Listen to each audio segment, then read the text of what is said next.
விடயங்களை செய்து கொண்டிருக்கின்றார். இதை எங்களால் ஏற்றுக்கொள்ள முடியாது. அதே நிமித்தமாக சாய்ந்தமருது மாளிகைக்கார ஜும்மா பள்ளிவாசலுடைய எங்களுடைய இடைக்கால நிர்வாக சபை சம்பந்தமாக குறிப்பிட வேண்டும்.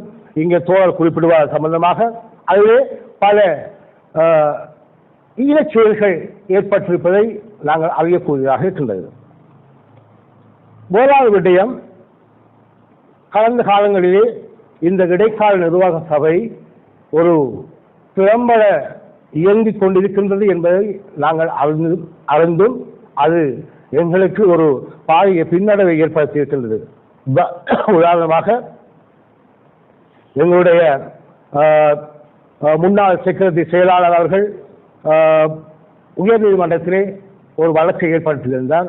அதே போன்று சாய்ந்தமருது மாளிகைக்காடு ஜும்மா பள்ளிவாசல் இடைக்கால நிர்வாக சபையாக அரசியல் தலையீடு இருக்கக்கூடாது என்ற எண்ணப்பாடு இருந்தும் கூட அந்த நேரத்தில் கௌரவ பாராளுமன்ற உறுப்பினர் ஆதம்பாவா அவர்களுடைய அரசியல் தலையீட்டினால் 42 இடைக்கால உறுப்பினர்கள் பங்கேற்றனர். அந்த அந்த இடைக்கால நிர்வாக சபையானது திறம்பட செய்வதை நாங்கள் உற்று நோக்கி பார்த்துக் கொண்டிருந்த பொழுது ஏற்கனவே இருந்த சபையினர் உச்ச நீதிமன்றத்திலே வழக்கொன்றை ஏற்படுத்தியிருந்தனர்.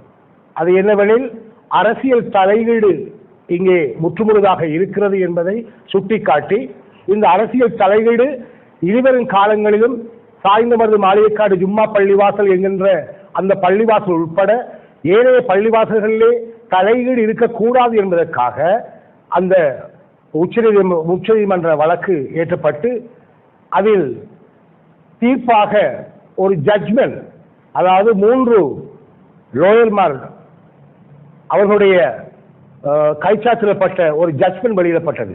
அது எவ்வாறென்றால், ஏற்கனவே ஆதம்பாவா அவர்களினால் 42 இடைக்கால உறுப்பினர்கள் அந்த உறுப்பினர்கள் இல்லாது இன்டரிங் பாடி ஒரு இன்னமும் இடைக்கால உறுப்பினர்களை வக்ஃபு சபைக்கு அவர்கள் அறிவித்திருந்தார்கள். 9 அல்லது 11 பேர் கொண்ட ஒரு உறுப்பினர்களை இடைக்கால உறுப்பினர்களை இந்த 42 பேர் உள்ளடங்கல் இல்லாது எமது தற்போது இருக்கின்ற எமது பிரதேச செயலாளருக்கு அறிவிப்பு வழங்கப்பட்டது.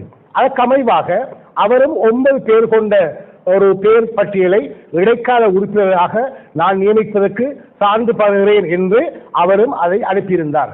ஆனால் இப்போது நடந்திருக்கிற சம்பவம், சுருக்கமாக சொல்ல போனால் இப்போது நடந்திருக்கின்ற சம்பவம் மக்களை பாரிய ஒரு அதிருப்திக்கு உள்ளாக்கி இருக்கிறது. ஏனென்றால் இந்த நாட்டிலே சட்டம் ஒழுங்காக மதிக்கப்படுகின்ற இந்த அரசாங்கத்திலே, இந்த நாட்டிலே சட்டம் ஒழுங்காக பேணப்படுகின்ற பொழுது, இந்த நாட்டிலே சட்டத்தை எல்லோரும் சமமாக மதிக்கின்ற இந்த நேரத்திலே இன்று அரசியல் தலையீட்டின் காரணமாக ஒரு பிரதேச செயலாளர் 9 பேர் கொண்ட உறுப்பினர்களை அவர்கள் நியமித்து அங்கே அனுப்புகின்ற பொழுது, சிபாரிசு செய்து அனுப்புகின்ற பொழுது வக்ஃபு சபையானது, மிக முக்கியமாக நாங்கள் குறிப்பிட வேண்டும், இந்த வக்ஃபு சபையானது அரசியல் அதிகாரிகளுடைய அல்லக்கைகளாக செயற்படக்கூடாது என்பதை மருதூர் வாய்ஸ் ஊடாக நாங்கள் வன்மையாக கண்டிக்கின்றோம் என்பதை இந்த நிகழ்வில் நாங்கள் கூறி வைக்க விரும்புகின்றோம். ஏனெனில் பிரதேச செயலாளர் 9 பேர் கொண்ட ஒரு குழுவை சிபாரிசு செய்து அங்கே வக்ஃபு சபைக்கு அனுப்பியிருக்கின்றார். ஆனால் இதனை திட்டமிட்டு இங்குள்ள இப்போது தற்போது உள்ள ஆதம்பாவா எம்பி அவர்கள் அவருடைய அரசியல் அதிகாரத்தை பயன்படுத்தி ஏற்கனவே இருந்த 42 பேர் உள்ளடங்கிய அந்த லிஸ்டிலே, பேர் பட்டியலிலே இன்று அவர் 29 பேர் கொண்ட லிஸ்ட் ஒன்றை எங்களுக்கு அனுப்பியிருக்கின்றார். இது முகநூல் வாயிலாக உத்தியோகமாக வரவில்லை, முகநூல் வாயிலாகவும் அடுத்தது அவர்களுடைய வக்ஃபு சபையினுடைய ஃபெக்ஸ் மூலமாகவும் நாங்கள் அறிந்த விடயம். இந்த லிஸ்டின் பிரகாரம் இன்று சாய்ந்தமருது ஜும்மா பள்ளிவாசலுடைய இடைக்கால நிர்வாக சபை ஒன்று கூடுவதை மக்கள் அவமதிக்கின்றார்கள். அவர்களை இடைநிறுத்த கோரி எங்களிடம் கருத்துக்களை முன்வைக்கின்றார்கள். நாங்கள் பள்ளியுடைய பிள்ளை, நாங்கள் நான் ஒரு முன்னாள் அதாவது கல்முனை மாநகர சபை உறுப்பினர் என்ற வகையில் மக்கள் எங்களை கம்ப்ளைண்ட் பண்ணுகிறார்கள். அதே நிமித்தம் நாங்கள் கேள்வி கேட்க போனால் அங்கே ஒரு போலீஸ், அதிலும் குறிப்பாக பாராளுமன்ற உறுப்பினர் அதிகார துஷ்பிரயோகம், போலீஸ்களை ஜனநாயக ரீதியாக இயங்க விடாமல் அவர்களையும் மிரட்டுகின்றார். இது அரசாங்கத்தில் நாங்கள் விவேகமாக வேண்டுகின்றோம். உங்களை நாங்கள் வாக்களித்து மக்கள் பெரும்பான்மையாக நாங்கள் வாக்களித்து அனுப்பிய எங்களுடைய அரசாங்கம், இந்த அரசாங்கத்திலே இவ்வாறான ஒரு ஒரு தூரநோக்கு அல்லாத அரசியல் அதிகாரத்தை வேறு ஒரு பிழையான முறையிலே பயன்படுத்தி மக்களை ஒரு குழப்பகரமான நிலைக்கு தள்ளப்பட எத்தனிக்கின்றார் எமது பாராளுமன்ற உறுப்பினர். ஆகையினால் வக்ஃபு சபைக்கு நாங்கள் அன்பாக வேண்டிக் கொள்வது, இந்த இடைக்கால நிர்வாக சபை இன்டரிங் பொடி என்பது எங்களுடைய பிரதேச செயலாளர் ஊடாக அனுப்பப்படுகின்ற 9 அல்லது 11 பேரோ கொண்ட அந்த பேர் லிஸ்டை அனுமதித்து வழங்கினால் மக்களுக்கு எந்த பிரச்சனையுமே கிடையாது.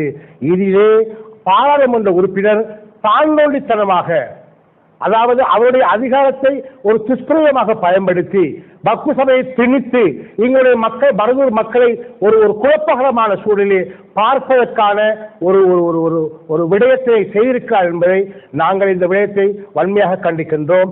இந்த விடயம் சம்பந்தமாக மேலதிக பல தகவல்களை எங்களுடைய தோழர் ரம்ஜான் அவர்கள் கூறுவார்கள் என்ற செய்தியோடு, இனிவரும் காலங்களிலும் ஜனநாயக ரீதியாக ஆரம்ப அவர்களுக்கு நாங்கள் வன்மையாக வேண்டுகின்றோம்.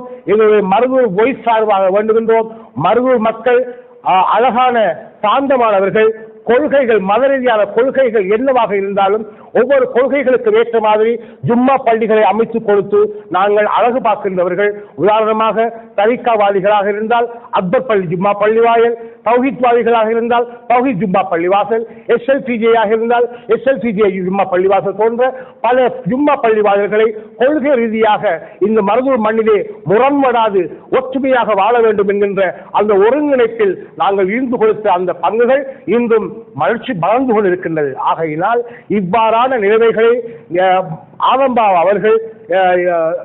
அவர்கள் ஒரு வித்தியாசமான போக்கிலே எங்களுடைய மருதூர் மண்ணை கையாள்வதை முற்றாக நிறுத்திவிட்டு ஜனநாயக ரீதியாக எங்களுடைய தேசிய மக்கள் சக்தியுடைய அரசாங்கம் எவ்வாறு ஜனநாயக ரீதியாக எல்லா நிறுவனங்களையும் வழிநடாத்த படித்திருக்கின்றதோ அதே படிப்புரையை அவரும் சேர்ந்து செயல்பட வேண்டும் என்கின்ற நல்ல விடயத்தை கூறி விடைபெறுகின்றேன். அஸ்ஸலாமு அலைக்கும்.